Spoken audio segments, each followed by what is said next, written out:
Баршаңызға сәлем, менің есімім Гүлбану. Мен сіздерге бүгін ашытқысыз бауырсақтың рецебімен бөлісемін. Өте керемет болып шығады.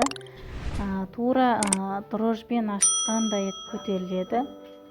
Соңына дейін көріп, лайк басып тіркеліп кетулеріңізді сіздерден сұраймын. Міне осындай дәмі ерекше, дрожжбен ашытқандай етіп көтеріледі. Соңында дейін көріңіздер. Толық рецебімен таныстырып өтетін боламын. Көбінесе балалар аяқ астынан бауырсақ жегісі кеп қалған кезде, я болмаса аяқ астынан қонақ кеп қалған кезде ұсынатын керемет рецепт деп айта аламын. Баршаңызға ұсынамын. Бізге ең бірінші бір пиала су, үй температурасында болса болады. Бір шай қасық тұз салдым және 3 шай қасық шекер салып, сумен араластырып алдым. Содан осындай бір бокал айранымызды құйып, араластырып аламыз. Және 3 ас қасық ағымай құйсаңыздар болады.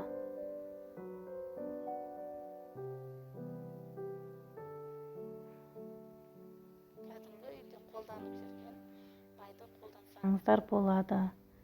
450 грамм ұнды араластырып алдым бірінші. Қалған 2 грамм қостым. Және 1 чайный ложка разрыхлитель қосып жіберіңіздер. Я болмаса 1 чайный ложка сода қоссаңыздар да болады. Екеуінің біреуін қосасыздар. Осылай әдемілеп изеп аласыздар.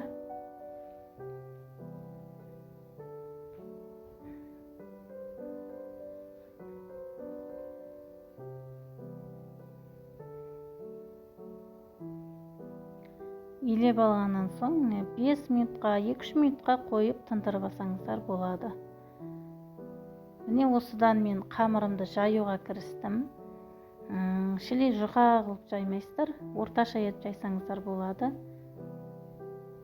Енді кесетін кезде любой формада кесе бересіздер. Мен осындай домалақ форманы пайдаландым.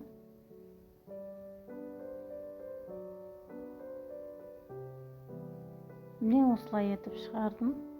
Енді қызып тұрған майымызға жаңағы формадағы бауырсақтарды салып аламыз.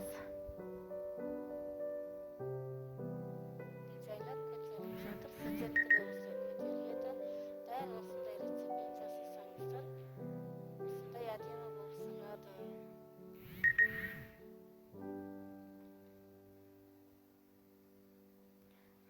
Осы бір зуала қамырдан осындай 2 тарелка бауырсақ шықты. Міне осылай болып шықты бауырсақтарым. Сіздер де жасап көріңіздер. Менің рецебім ұнаса, басқаларға таратып қойсаңыздар да болады. Және де осы видеоның астына мен толық рецебін жазып кететін боламын.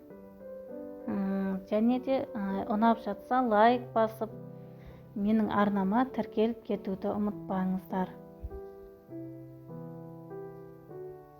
Дәмі керемет болып шыққан. Міне осындай кәдімгі дрожж қосылған қамыр сияқты әдемі болып көтеріледі.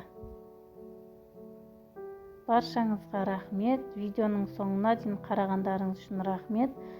Ендігі рецептпен жүздескенше.